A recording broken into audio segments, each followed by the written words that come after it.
का तर्पण करने के बाद ओम घृणी सूर्याय नमः इस सूर्य के तंत्रोक्त मंत्र का जो लोग श्रद्धा पूर्वक जप करते हैं उन्हें कभी डिप्रेशन जैसी बीमारी प्रभावित नहीं करती है। यह शास्त्र सम्मत वचन है। नमस्कार, आप सभी का स्वागत है काल चक्र में। मैं हूं वंदना झा और मेरे साथ हैं प्रश्न कुंडली विशेषज्ञ पंडित सुरेश पांडे जी। पंडित जी, काल चक्र में आपका बहुत बहुत स्वागत है। धन्यवाद। क्या सपने में रूठे हुए हैं पूर्वज, या फिर सपने में कर रहे हैं कोई इशारा? जानिए पूर्वजों के सपने में आने का क्या होता है परिवार पर असर। देखिए कालचक्र। क्या सपने में आपके पूर्वज दुखी रहते हैं? क्या सपने में आपके पूर्वज आपको नुकसान पहुंचाते हैं, या फिर आपके पितर सपने में किसी अजीब सी चीज की ओर इशारा करते हैं जिसका मतलब आप अब तक नहीं समझ पाए हैं? तो फिर ध्यान से आज का कालचक्र जरूर देखिए। सपने में पितरों का आना आपको फायदा देगा या पहुंचाएगा नुकसान, ये सब बताएंगे आपको पंडित जी। और इसके अलावा आज कालचक्र में और भी बहुत कुछ है जो आपको जरूर जानना चाहिए। क्या है खास आज कालचक्र में, आपको बताते हैं। सपने में पितरों का आना किस ओर करता है इशारा? सपने में पूर्वजों का आना शुभ संकेत है या अशुभ संकेत? सपने में पितरों का आना देता है फायदा या कराता है नुकसान? 12 राशियों के कौन से 4 उपाय दिलाएंगे उनको आज सफलता? आज किस शुभ घड़ी में करे शुभ काम कि आज का दिन साबित हो जाए आपके लिए गुड लक? कौन सा भोग आपको दिलाएगा सफलता? जानिए हमारे आज के सक्सेस मंत्र में। डाइनिंग टेबल पर क्या रखने से आपकी लोगों से दुश्मनी होगी दूर? जानिए हमारे आज के वास्तु टिप में। तो आज यही सब कुछ है खास काल चक्र में। चर्चा को शुरू करें उससे पहले जान लेते हैं आज का शुभ मुहूर्त।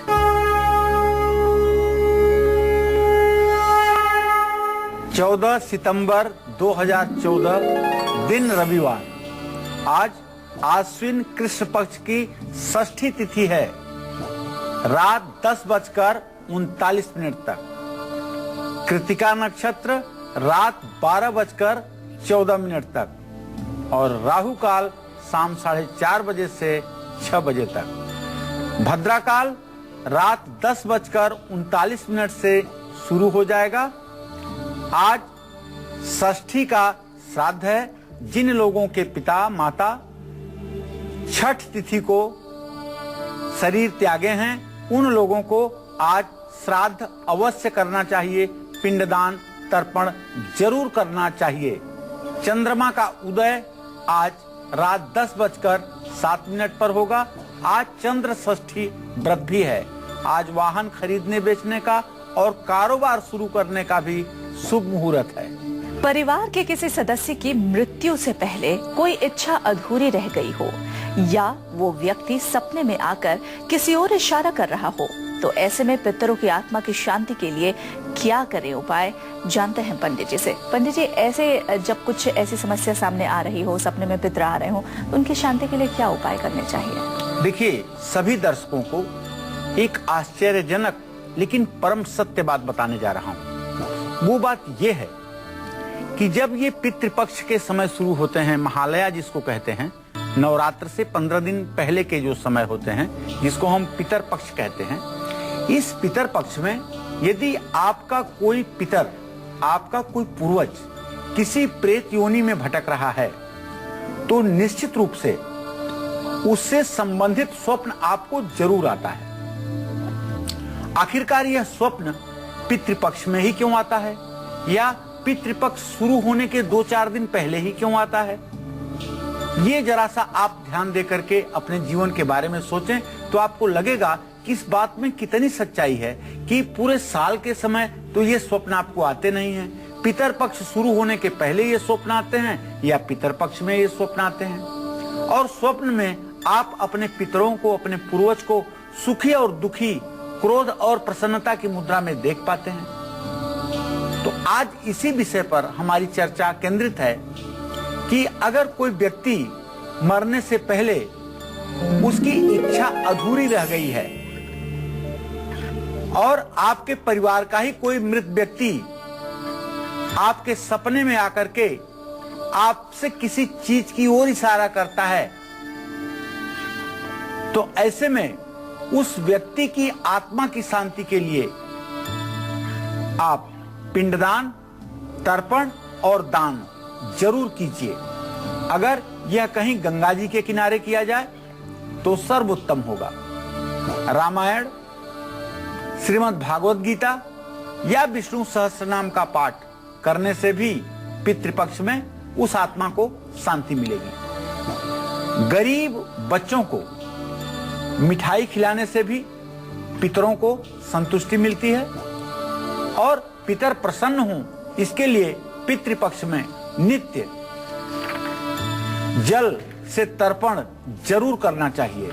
यह नियम अवश्य अपनाना चाहिए। चलिए, अब बारी आ गई है आपके गुड लक का शुभ समय जानने की। पंडित जी, आज गुड लक यानी कि हर काम में सफलता पाने के लिए सबसे उचित और उत्तम समय कौन सा है? आज सायंकाल 7:25 से कल सुबह 8:32 तक कोई भी जरूरी काम जो आपका हो उसे आप कर सकते हैं। ये आपके लिए गुड लक साबित करेगा। और अब बारी आती है राशि फल की। तो सबसे पहले मेष राशि वाले जातकों के लिए जान लेते हैं उनके लिए आज का दिन कैसा रहने वाला है और आज के दिन उन्हें क्या विशेष उपाय करने हैं जिससे उनका दिन हो जाए सफल। आज मेष राशि के जातकों के सरकारी कामकाज में रुकावट आ सकती है। पैसों का नुकसान भी हो सकता है। आज आप किसी प्रकार के निवेश से बचें। मान सम्मान में भी कमी आ सकती है। आज आप अपने स्वास्थ्य पर विशेष रूप से ध्यान देने की कोशिश करें। हनुमान जी का पूजन करें और हनुमान चालीसा का पाठ करें। लाल गाय को भोजन दें, माथे पर चंदन का तिलक लगाएं। जय मां विंध्यवासिनी। इसी के साथ बारी आती है वृषभ राशि की। तो वृषभ राशि वाले ध्यान से देखें आज का उनका दिन कैसा रहने वाला है और आज के दिन को शुभ बनाने के लिए उन्हें क्या विशेष उपाय करने हैं। आज वृषभ राशि के जातकों के यात्रा में व्यवधान आ सकता है और किसी बात विशेष को लेकर के आपका मन उदास हो सकता है। स्वास्थ्य पर ध्यान देने की जरूरत है। पत्नी का पूरा सहयोग आपको प्राप्त होगा। सफेद चंदन किसी धर्म स्थान में दान करें। लक्ष्मी जी को खोए की मिठाई का भोग लगाएं। ओम सुंग शुक्राय नमः का मंत्र जप करें और स्वयं रेशमी वस्त्र धारण करें। जय मां विंध्यवासिनी। अगर कोई पितर बार बार सपने में आकर गुस्सा करता है तो इसका क्या मतलब है और ऐसे पितरों की शांति के लिए क्या उपाय करें, जानते हैं पंडित जी से। पंडित जी, ऐसे में जब सपने में पितर आकर गुस्सा करे तो फिर क्या मतलब है इसका और उपाय क्या है इससे निजात पाने का?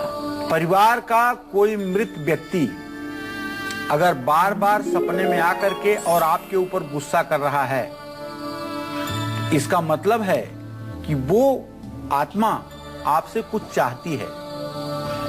ऐसे में उस आत्मा की शांति के लिए उसके नाम पर कुछ मीठा भोजन बना करके और 11-21 लोगों को वो मीठा भोजन कराना चाहिए। और अगर उसकी तिथि पर, जिस तिथि पर उसने प्राण त्यागे हैं, उस तिथि पर यह प्रयोजन किया जाए तो निश्चित रूप से उस आत्मा को संतुष्टि मिलती है। आज किस चीज का दान करने से आपको सफलता मिल सकती है, ये जानेंगे आज के सक्सेस मंत्र में। फिलहाल बात कर लेते हैं मिथुन राशि वालों की। तो मिथुन राशि वाले जातकों का आज का दिन कैसा रहने वाला है और आज के दिन उन्हें क्या ऐसे विशेष उपाय करने हैं जिससे उनका दिन हो जाए सफल, जानते हैं। आज मिथुन राशि के जातकों को किसी तरह का भय, किसी तरह की शंका मन को परेशान करेगी। यात्रा करने से आपका उद्देश्य पूरा होगा, आपको लाभ मिलेगा और आज आपकी सेहत भी अच्छी रहेगी। प्रॉपर्टी के काम में आपको मुनाफा मिलने वाला है। विष्णु सहस्त्र नाम का पाठ कीजिए और छत पर बरसात का पानी न रुकने दें। सोने की अंगूठी धारण करें और बकरी को घास खिलाएं। जय मां विंध्यवासिनी। अब बारी आ गई है कर्क राशि की, तो कर्क राशि वाले जातक ध्यान से देखें आज का उनका दिन कैसा रहने वाला है और आज के दिन उन्हें क्या विशेष उपाय करने हैं।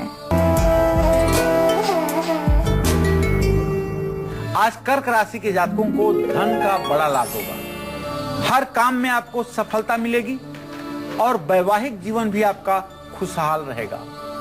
जीवन का आपको हर सुख और आनंद प्राप्त होने वाला है। भगवान शिव की पूजा कीजिए और आज चांदी धारण कीजिए।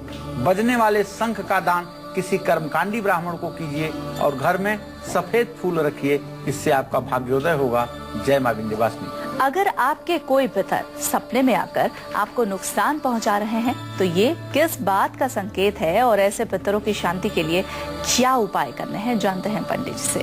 पंडित जी बताइए। देखिए, आपके परिवार का कोई मृत व्यक्ति अगर आपके सपने में आकर के आपको सता रहा हो, आपको डरा रहा हो, आपको धमकी दे रहा हो, तो उस सपने से आप बहुत परेशान हो जाते हैं, डर जाते हैं और उठकर बैठ जाते हैं, तो ऐसे व्यक्ति की आत्मा की शांति के लिए बिहार में जाकर के आपको गया श्राद्ध करना चाहिए।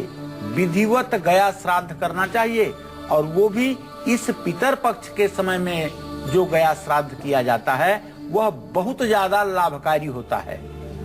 यदि आपको लगता है कि आपके कार्य नहीं बन रहे हैं, विवाह शादी घर में रुक गई है, घर की उन्नति नहीं हो रही है, तो गया श्राद्ध जरूर करना चाहिए और इसी पितृपक्ष में गया श्राद्ध जा करके वहां धर्मशिला पर आपको गया श्राद्ध करना चाहिए। निश्चित रूप से ऐसा करने पर पितरों का उद्धार होता है।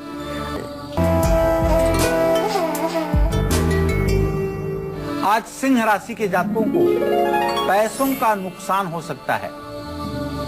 विरोधी भी परेशान करने की कोशिश करेंगे और रोग भी आपको परेशान कर सकता है। सरकारी कार्यों में रुकावट की संभावना दिखाई दे रही है और मान सम्मान भी प्रभावित हो सकता है। ऐसे में आपको चाहिए कि आज प्रातःकाल आदित्य हृदय स्तोत्र का पाठ आप जरूर करें, भगवान सूर्य को अर्घ दें और पिता का आशीर्वाद लेकर के ही घर से बाहर जाएं। तांबे का बर्तन दान करना आपके लिए लाभकारी होगा। जय मां विंध्यवासिनी। फेसबुक के जरिए आप में से कई ऐसे दर्शक हैं जो हमें संपर्क करते हैं और अपना प्रश्न पंडित जी से पूछना चाहते हैं। ऐसे ही एक कॉलर को हमने फोन लगाया है। रेखा जी है हमारे साथ। रेखा जी, पंडित जी से आप अपना प्रश्न पूछ सकती हैं। हेलो रेखा जी, अपना प्रश्न पूछिए। हेलो, मुझे ये पूछना है, मैं मथुरा से बोल रही थी। मेरे हस्बैंड का जन्म है 59 का। और क्या जानना चाहती हो रेखा? 15 सितंबर 14 का रात 8 बजे। वो उनका जो ट्रक थे वो ट्रक दिख गए। अब कोई काम के लिए पूछ रही थी, आर्थिक स्थिति कमजोर है। देखिए रेखा जी, आपने जो प्रश्न पूछा है अपने पति के लिए, तो मैं बताना चाहूंगा कि आपके पति का जो 56वां वर्ष इस समय चल रहा है, उसके आधार पर इनके भाग्य भाव का स्वामी ग्रह काफी निर्बल है और निर्बल स्थिति में अपने भाव से खड़ाष्टक योग भी कर रहा है। भाग्य साथ नहीं दे रहा है, जिसके कारण जिम्मेदारियों को पूरा नहीं कर पा रहे हैं। आप बृहस्पतिवार के दिन केला के पेड़ की पूजा करना शुरू कीजिए और थोड़ी सी केले की जड़ पीले कपड़े में बांध करके अपने पति के दाहिने बांह पर बृहस्पतिवार को बांध दें 6 महीने के लिए, तो निश्चित रूप से काफी कुछ सुधार आपको देखने को मिलेगा। और अब कन्या राशि वाले जातक ध्यान से देखें आज का उनका दिन कैसा रहने वाला है और आज के दिन उन्हें क्या विशेष उपाय करने हैं जिससे उनका दिन सफल हो जाए। आज कन्या राशि के जातकों के वैवाहिक जीवन में मधुरता आएगी। वैवाहिक जीवन की अनबन समाप्त होगी। स्वास्थ्य अच्छा रहने से मन भी प्रसन्न रहेगा और आज आपके जीवन में पैसों की जो कमी है वो काफी हद तक दूर होगी। आज आपका किसी काम में मन कम लगेगा, तो मन लगे इसके लिए ओम बूम बुधाय नमः का जप करें, विधारा की जड़ धारण करें, सट्टा बिल्कुल ना लगाएं, गणेश जी को दूब घास और लड्डू चढ़ाएं। जय मां विंध्यवासिनी। आज कालचक्र में हम बात कर रहे हैं उन पितरों की जो आपको सपने में दिखते हैं और अलग अलग चीजों की तरफ इशारा करते हैं। ऐसे पितरों की अधूरी इच्छा को पूरा करने के लिए और उनकी आत्मा की शांति के लिए क्या करें उपाय, ये आपको पंडित जी अब से थोड़ी ही देर में बताएंगे। अपनी इसी चर्चा को आगे बढ़ाएं, लेकिन अभी कालचक्र में सक्सेस मंत्र जानने का समय आ गया है। पंडित जी, अगर किसी भी काम में आपको सफलता चाहिए तो उसके लिए आज का सक्सेस मंत्र क्या है? देखिए, अलग अलग दिनों का अलग अलग सक्सेस मंत्र है। आज हर काम में सफलता पाने के लिए आपको आटे में गुड़ मिला करके गाय को खिलाना चाहिए। निश्चित रूप से जिस भी उद्देश्य के साथ आटे की लोई में गुड़ मिला करके आप गाय को खिलाएंगे, वो उद्देश्य आपका संभवतः पूरा होगा। और अब अपनी चर्चा को आगे बढ़ाते हैं।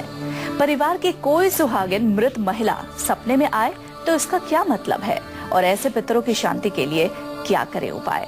पंडित जी, जब कोई सुहागिन मृत महिला सपने में आए तो किस ओर ये इशारा? मृत महिला सपने में आए तो इसका क्या मतलब है और ऐसे पितरों की शांति के लिए क्या करे उपाय? पंडित जी, जब कोई सुहागिन मृत महिला सपने में आए तो किस ओर ये इशारा करता है और उनकी आत्मा की शांति के लिए हमें क्या उपाय करने चाहिए? देखिए, परिवार की यदि कोई सुहागन महिला मर चुकी है और वो आपके सपने में आती हैं, तो आपको उनकी आत्मा की शांति के लिए सुहागन महिलाओं को सुहाग की सामग्री दान करनी चाहिए। ऐसा करने से उस आत्मा को शांति मिलती है और उन्हें भी पितर यौन से निकलने में काफी कुछ हद तक राहत मिलती है। इस वक्त एक कॉलर हमारे साथ जुड़ गई हैं। दीपिका हैं इलाहाबाद से। दीपिका जी, आप पंडित जी से अपना प्रश्न पूछ सकती हैं। नमस्ते पंडित जी, मेरी बर्थडे है 30 सितंबर 1990, टाइम 11:25 सुबह। मुझे कई पंडितों ने कहा है कि मुझमें आंशिक कालसर्प दोष है, तो क्या ये बात सही है? और मुझे अपनी शादी और जॉब के बारे में पूछना था कि जॉब गवर्नमेंट लगेगी या नहीं। दीपिका, आपके माध्यम से मैं अपने सभी दर्शकों को बताना चाहूंगा कि ज्योतिष शास्त्र में कोई कालसर्प दोष नाम का योग नहीं होता है, न आंशिक न पूर्ण। यह केवल एक कपोल कल्पना है लोगों में डर और भय पैदा करने के लिए कि राहु केतु के बीच में जब ग्रह होते हैं तो कालसर्प दोष होता है। इसको किसी भारतीय ऋषि मुनि ने ज्योतिष शास्त्र में उल्लेख नहीं किया है, वर्णन नहीं किया है, न इसका कोई उल्लेख मिलता है।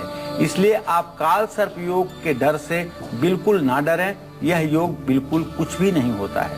दूसरी बात, दीपिका, आपने अपने विवाह और भविष्य के बारे में जो प्रश्न किया है तो बताना चाहूंगा, अभी आपके विवाह में बेटा 1 से 1.5 वर्षों का विलंब बना हुआ है और आजीविका में भी आपको 2 से 2.5 वर्ष का समय लगेगा। आपका भाग्य अच्छा हो, इसके लिए आप मंगलवार को दुर्गा जी की पूजा जरूर किया करें, इससे आपका भाग्योदय निश्चित होगा। डाइनिंग टेबल पर क्या चीज रखने से बढ़ सकती है आपकी दुश्मनी, जानेंगे आज के हमारे वास्तु टिप्स में। लेकिन अभी बात करते हैं तुला राशि के आज के राशि फल की। तो तुला राशि वाले ध्यान से देखें आज का उनका दिन कैसा रहने वाला है और आज के दिन उन्हें क्या विशेष उपाय करने हैं। आज तुला राशि के जातकों को मनचाही जगह मिल सकती है। आज आपका स्वास्थ्य अच्छा रहेगा और विरोधी आपके सामने नतमस्तक रहेंगे। आज कहीं से आपका बड़ा पेमेंट मिल सकता है, खास करके अगर आप एक्सपोर्ट का व्यवसाय करते हैं तो विदेश से आपके पेमेंट आने की संभावना बहुत प्रबल बनी हुई है। दही और कपूर का दान करना आपके लिए लाभकारी होगा और इत्र लगा करके अगर घर से बाहर जाते हैं तो आपको सम्मान मिलेगा। किसी जरूरतमंद कन्या को भोजन कराएं, निश्चित रूप से आपका भाग्योदय होगा। जय मां विंध्यवासिनी। इसी के साथ बारी आती है वृश्चिक राशि की। तो वृश्चिक राशि वाले ध्यान से देखें उनका दिन कैसा रहने वाला है और आज के दिन उन्हें क्या विशेष उपाय करने हैं।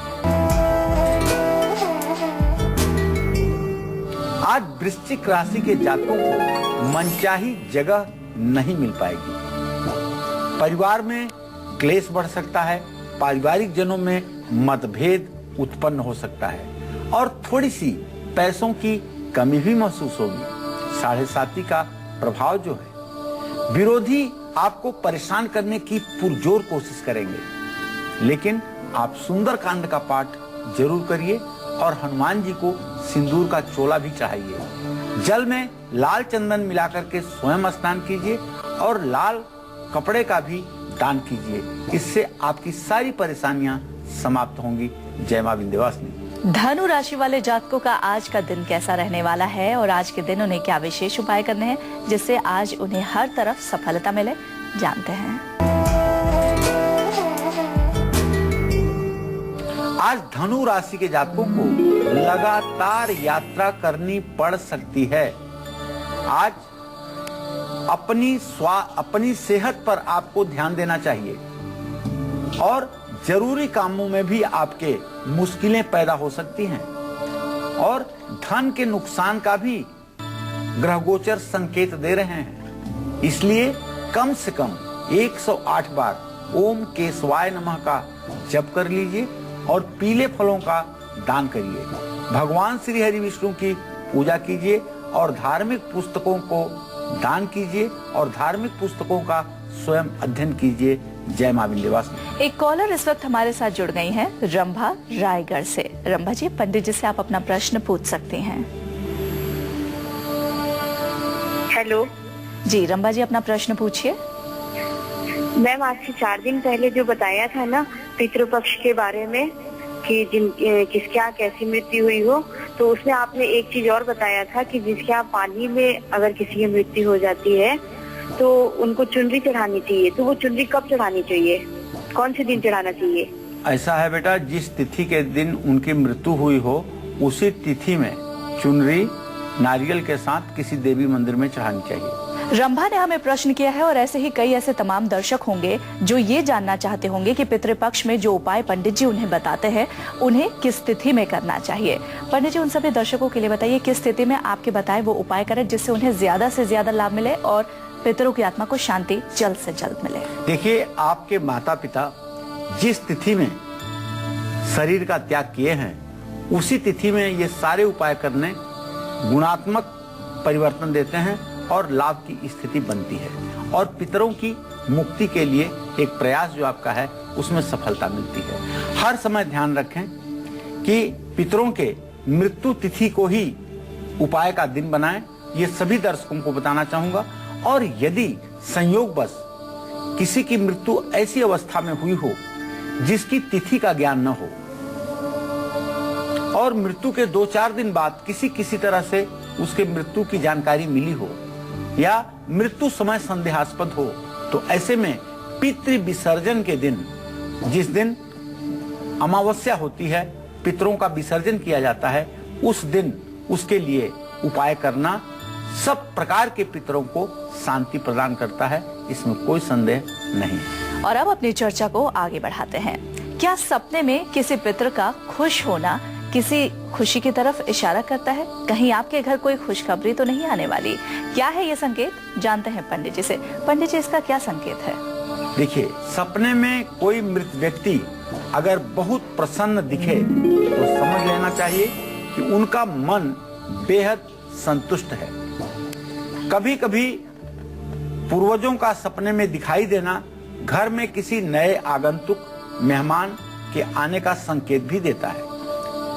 मृत परिजनों की आत्मा की शांति के लिए समय पर दान करते रहना चाहिए, श्राद्ध कर्म करते रहना चाहिए। हमारे सनातन धर्म में तो जब विवाह शादी जैसे मांगलिक कार्य होते हैं और उसमें मातृका पूजन होता है तो उसमें नांदी श्राद्ध जरूर होता है। श्राद्ध का विधान विवाह शादी के कार्यक्रमों में भी किया गया है। नांदी श्राद्ध और मातृका पूजन क्या है? यह पितरों का एक प्रकार से श्राद्ध ही तो है। इसलिए श्राद्ध कर्म की सनातन धर्म में बड़ी अनिवार्यता है। जो लोग सारी समस्याओं को समझकर अपने पितरों के लिए श्राद्ध करते हैं, भागवत का पाठ सुनते हैं, पिंडदान करते हैं, गया में श्राद्ध करते हैं, निश्चित रूप से उनके पितरों का आशीर्वाद उनके ऊपर सदैव बना रहता है। एक कॉलर इस वक्त हमारे साथ जुड़ गई हैं, टोकेश्वरी जी दुर्ग से। टोकेश्वरी जी, आप अपना प्रश्न पंडित जी से पूछ सकती हैं। जी, मैं ये जानना चाहती हूँ मेरी शादी कब तक हो सकती है? देखिए, आपने जो प्रश्न किया है उसके बारे में ये बताऊं कि सूर्य और शनि की स्थिति परस्पर तृतीय एकादश की है। अब आपके विवाह में ज्यादा विलंब की स्थिति नहीं है। 2015 के नवंबर तक आपका विवाह हो ही जाना चाहिए और प्रयास करने पर 2014 में भी आपका विवाह हो सकता है।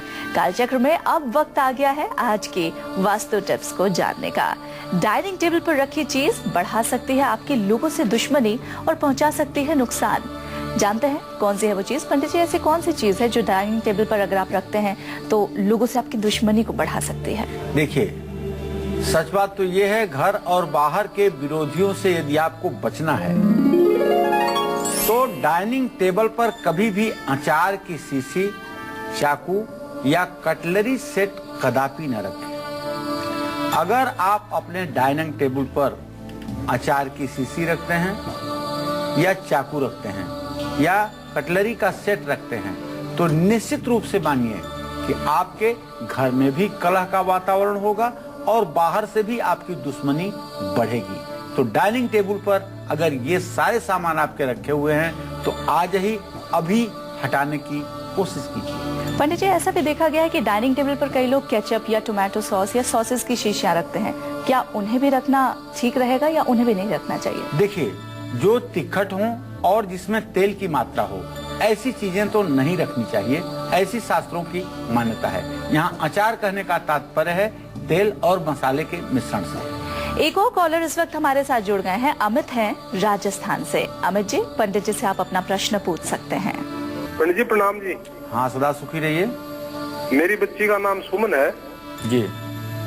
जन्म तिथि 25/8/1990 है जी जी। और इसका शादी का संजोग और नौकरी कब लगेगी ये पूछना था पंडित जी। विवाह का संयोग तो बनता हुआ नजर आ रहा है अमित जी। केवल थोड़ा सा आपको प्रयास करने की जरूरत है। थोड़ा सा प्रयास करेंगे तो निश्चित रूप से सन 2015 में इसका विवाह संपन्न हो जाएगा। जहाँ तक इसके नौकरी के बारे में प्रश्न है तो शुक्र और सूर्य की स्थिति इस समय साथ साथ चल रही है। अगर इसने कहीं किसी कंपटीशन वगैरह में कोई एग्जाम दिया होगा, किसी एग्जाम में अपीयर हुई होगी तो उसका जल्दी ही रिजल्ट आने वाला है और इसे सफलता मिलने वाली है। अर्थात नौकरी का भी योग शीघ्र भविष्य में बनने जा रहा है।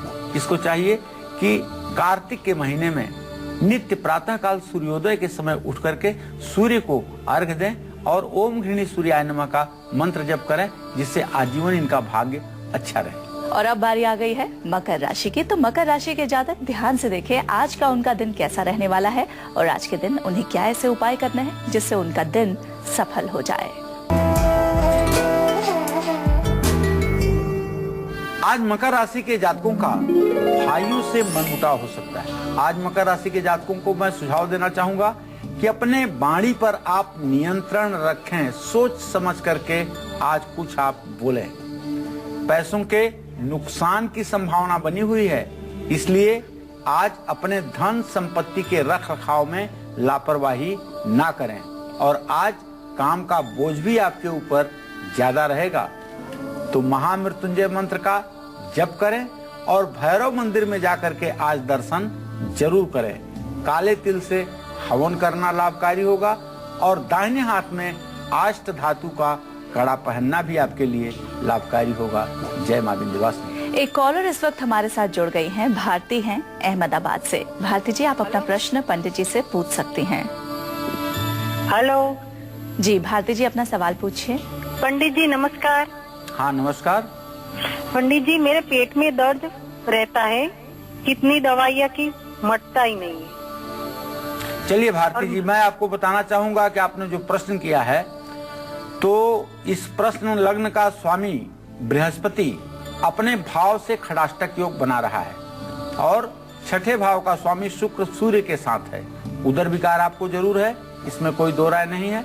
और ये उदर विकार लाख कोशिशों के बावजूद अगर आपका ठीक नहीं हो पा रहा है तो मैं आपको सुझाव देना चाहूंगा कि आप अपने उदर विकार को ठीक करने के लिए दवाई तो ले ही, साथ में 1 किलो दही और 100 ग्राम कपूर, 1 शीशी इत्र किसी देवी मंदिर में शुक्रवार को दान करें। इससे भी आपको लाभ जरूर मिलेगा और साथ में दवाइयों का सेवन करें तो आपको लाभ जरूर मिलेगा। आज कुंभ राशि वाले जातकों का कैसा रहने वाला है दिन और आज के दिन उन्हें क्या विशेष उपाय करने हैं जिससे उनका दिन सफल हो जाए, जानते हैं। आज कुंभ राशि के जातकों के यात्रा में रुकावट आ सकती है। आज आप अपना वाहन संभल कर चलाएं और स्वास्थ्य पर भी ध्यान देने की जरूरत है। किसी बात को लेकर के मन आपका उदास रहेगा। तो सुंदरकांड का पाठ करिए और बहते पानी में जौ प्रवाहित कीजिए, तली हुई चीज दान कीजिए और किसी प्रकार के नशा से आज आप अपने आप को दूर रखें। जय मां विंध्यवासिनी। एक कॉलर इस वक्त हमारे साथ जुड़ गए हैं। अमरजीत है पंजाब से। अमरजीत जी, पंडित जी से आप अपना सवाल पूछ सकते हैं। राम राम पंडित जी। हाँ, सदा सुखी रहिए। पंडित जी, मैं अपने बारे पूछना चाहती हूँ। मेरी उम्र हैगी 48 साल ते जन्म हैगा 18 अक्टूबर 1970। जी, क्या जानना चाहती हो? हाँ, हमारे संतान नहीं है पंडित जी, मन दुखी रहता है। अमरजीत, सूर्य और शुक्र दोनों ग्रह आपकी कुंडली के पंचम भाव में हैं। मंगल आपके कुंडली में प्रश्न लग्न से अष्टम भाव में है। आपको दत्तक संतान का योग है, एडॉप्टेड बच्चे का योग है। आपको स्वतः से बच्चा पैदा करने का योग नहीं है। संतान सुख है आपको, लेकिन गोद लेने का, बच्चा गोद लेने का योग बन रहा है। इसलिए आप एक सुंदर सा बच्चा गोद लें और उसकी परवरिश करें, आपको संतान सुख मिल जाएगा। इसी के साथ बारी आती है आज की अंतिम राशि यानी मीन राशि की। तो मीन राशि वाले ध्यान से देखिए आज उनका दिन कैसा रहने वाला है और आज के दिन उन्हें क्या विशेष उपाय करने हैं जिससे उनका दिन शुभ हो जाए। आज मीन राशि के जातकों का अपने पत्नी से मनमुटाव हो सकता है। आपके विरोधी आपके सामने घुटने टेकेंगे। किसी बीमारी से आप प्रभावित हो सकते हैं। आज आपका रुका हुआ पेमेंट भी आपको मिलने वाला है, अर्थात धन का बड़ा लाभ होने वाला है। तो माथे पर केसर का तिलक लगाइए और पीला वस्त्र धारण कीजिए। ओम ब्रिंग बृहस्पताय नमः का जप कीजिए और केसर वाली खीर किसी ब्राह्मण को खिलाइए। जय मां विंध्यवासिनी। एक कॉलर हमारे साथ जुड़ गए कप्तान सिंह अमृतसर से। कप्तान जी, आप अपना सवाल पंडित जी से पूछ सकते हैं। राम राम पंडित जी। हाँ, सदा सुखी रहिए। पंडित जी, मैं विदेश जाना चाहता हूँ। जी, कितने साल के हैं आप? मैं पंडित जी, मेरा 78 का जन्म है जी। हाँ जी, 78 का। अगर आप विदेश जाना चाहते हैं तो ये मनोकामना आपकी जल्दी से जल्दी पूरा होने वाली है। आप सिर्फ थोड़ा सा प्रयास करके देखें। ज्यादा से ज्यादा दिवाली के पहले आपके जाने की सारी प्रक्रिया पूरी हो जाएगी और आप 2014 में ही विदेश जाने में कामयाब हो पाएंगे।